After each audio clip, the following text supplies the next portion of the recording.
Reels वाली बहू।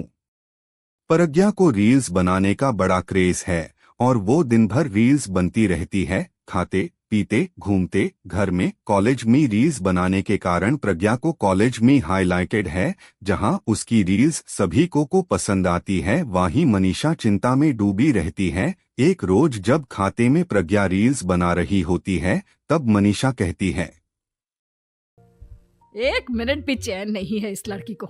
ये नहीं कि खाना तो आराम से खा ले, लेकिन नहीं, अरे थोड़ी देर रील्स नहीं बनाओगी तो आसमान नहीं टूट पड़ेगा। अरे मम्मी, इसी को तो कहते हैं डिटर्मिनेशन। तुम नहीं समझोगी ये सब। हे भगवान, इस लड़की को सद्बुद्धि दे। जब देखो तब टेढ़ा बाका मुंह बनाती रहती है। मनीषा की बात का प्रज्ञा को जरा भी असर नहीं होता और वो खाते खाते रील्स बनती रहती है। दिन बीतने लगती है और देखते देखते प्रज्ञा का कॉलेज भी खत्म हो जाता है। आए दिन कोई ना कोई मनीषा को प्रज्ञा की शादी करवाने का सुझाव दे जाता है। ठीक ही कहते हैं, प्रज्ञा की शादी कर देनी चाहिए। अपने घर के काम काज में व्यस्त हो जाएगी तो खुद ही ये रील्स और नाच गाना बंद हो जाएगा। मनीषा और प्रेम प्रज्ञा के लिए एक अच्छा लड़का ढूंढने लगते हैं और तभी विकी का रिश्ता प्रज्ञा के लिए आता है, जिसे प्रज्ञा को उसकी रील्स देखकर पसंद कर लेता है। अगले दिन विकी अपने माता पिता के साथ प्रज्ञा के घर पहुंच जाता है और प्रज्ञा साधी पहनकर हाथों में चाय की टियारी लिए सामने आती है। जब विकी को पसंद है तो हमें भी बहू पसंद है। बहन जी, आप बारात की तैयारी कीजिए। एक बार लड़का लड़की अकेले में बात कर ले तो अच्छा रहेगा। हाँ हाँ, क्यों नहीं। मनीषा विकी को प्रज्ञा के कमरे में भेजती है, जहां प्रज्ञा पहले से ही रील्स बना रही होती है। तब विकी कहता है,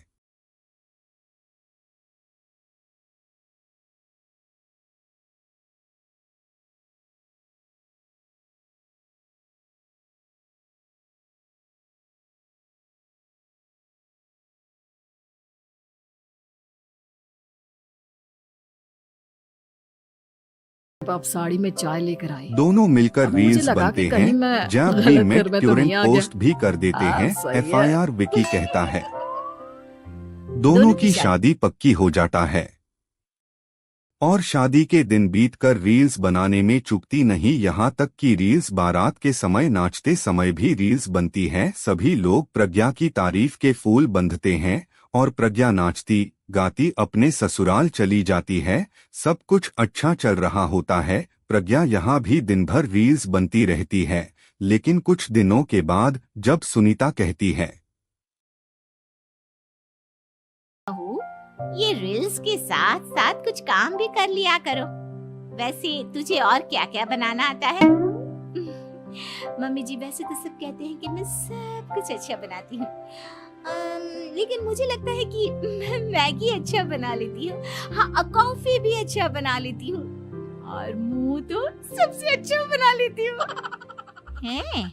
अच्छा। सुनीता अपना माथा पकड़ लेती है और कहती है, बहू, कुछ खाना बनाना भी सीख लेती। मम्मी जी, मैं लंबी प्लानिंग कर रही हूँ। जल्दी ही मैं इतनी फेमस हो जाऊंगी कि मुझे पैसे मिलने लगेंगे। हम दोनों सास बहू राज करेंगे, राज। नौकर काम करेंगे और लोगों की तो लाइन लगेगी हमसे मिलने के लिए। तेरा दिमाग खराब हो गया है क्या बहू? हंसी मजाक तक ठीक है, लेकिन इस तरह घर नहीं चलते। जितना जल्दी हो इस घर के तौर तरीकों को सीख लो। प्रज्ञा घूमकर चली जाती है और ट्यूरेंट उसी वक्त रील्स बनती है। ये देख सुनीता का गुस्सा 7वें आसमान पर चला जाता है। विकी के घर आते ही सुनीता उसे सब कुछ बताती है। विकी भी प्रज्ञा की हरकतों से परेशान हो जाता है। विकी कमरे में जाता है और देखता है कि कमरे में प्रज्ञा रील्स बना रही है। विकी बेड ही प्यार से प्रज्ञा से सबके लिए कहता मैं तुम्हें है, मना नहीं कर रहा हूँ, लेकिन फिर भी हर वक्त तो ये अच्छा नहीं लगता ना। समझने की कोशिश करो, मुझे भी तुम्हारा थोड़ा वक्त चाहिए। मैं जब ऑफिस से आता हूँ तो मुझे समय देने की जगह इसी में लगी रहती है। तुम ज्यादा ही सोच रहे हो। तुम भी मेरे साथ रील्स बनाओ ना, तुम्हें भी बहुत अच्छा लगेगा। तुम्हें इज्जत से कोई बात समझ में नहीं आती क्या? दिमाग खराब हो गया है तुम्हारा इस चकाचौंध से। अगर तुमने अपना रवैया नहीं बदला तो मैं तुमसे दूर चला जाऊंगा। तुम ही रिश्ता लेकर आए थे, मुझे लड़कों की कमी नहीं थी और ना आज है। विकी दरवाजा पटककर चला जाता है। धीरे धीरे विकी प्रज्ञा से दूर होता जाता है। एक रोज मनीषा प्रज्ञा के ससुराल उससे मिलने जाती है। तब सुनीता कहती है, बहन जी अब आई हैं तो कुछ दिन यहाँ रहकर जाइएगा, आप ही का घर है। हाँ मम्मी, बहुत दिन हो गए तुम्हारे साथ एक भी रील नहीं बनाई मैंने। प्रज्ञा ट्यूरेंट अपने फोन में रील्स ऑन करती है। ये सब मुझसे नहीं होता। तेरा ये भूत अभी तक नहीं उतरा क्या? बहन जी आप कुछ कहती नहीं क्या इसे? जब आप ही कुछ नहीं कर पाई तो मैं कर ही क्या प्रज्ञा- सकती हूँ। सास तो वैसी ही बदनाम है। शाम को घर की लाइट शाम को घर में लाइट चली जाती है और मनीषा प्रज्ञा से कहती है, तू लाइट का कुछ इंतजाम करना बेटा।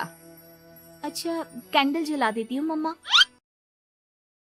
प्रज्ञा गाते हुए कैंडल लाती है और खिड़की के पर्दे के पास रख देती है। मनीषा जिसे बहुत दर्द हो रहा है वो सो जाती है और प्रज्ञा हमेशा की तरह रील्स बनाने में लग जाती है। उधर कैंडल की वजह से पर्दे में आग पकड़ लेती है और मनीषा के कमरे में आग लग जाती है। कोई है, बचाओ! सभी भागते हैं। तभी विकी कमरे की आग बुझाने में लग जाता है, लेकिन तब तक मनीषा बहुत ही जल चुकी थी। मनीषा की हालत देखकर प्रज्ञा रोने लगती है। विकी मनीषा को ट्यूरेंट हॉस्पिटल ले जाता है। देख लिया ना, तुम्हारे इस नाच गाने की वजह से आज तुम्हारी माँ की जान जाते जाते रह गई। अब पता उधर नहीं तुम डॉक्टर और क्या कहता चाहती है। हो। प्रज्ञा डॉक्टर रोड कहते ह्यू हैं, मंदिर में जाती इनकी हालत बहुत नाजुक और है। भगवान के आगे आधे से जाकर ज्यादा कहती जल है। चुकी है।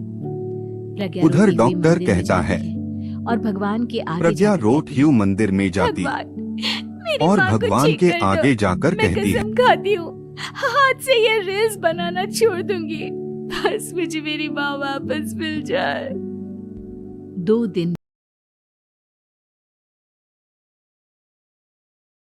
पेशेंट अब ठीक है, आप लोग उनसे मिल सकते हो।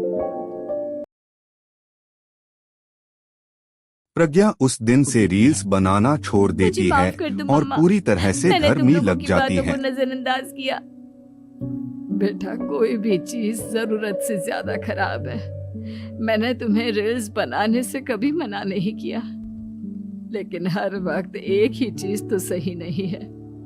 मैं समझ गई प्रज्ञा हूँ, उस मम्मा। दिन से रील्स I'm बनाना sorry। छोड़ देती है प्रज्ञा और उस पूरी तरह से घर में लग जाती है।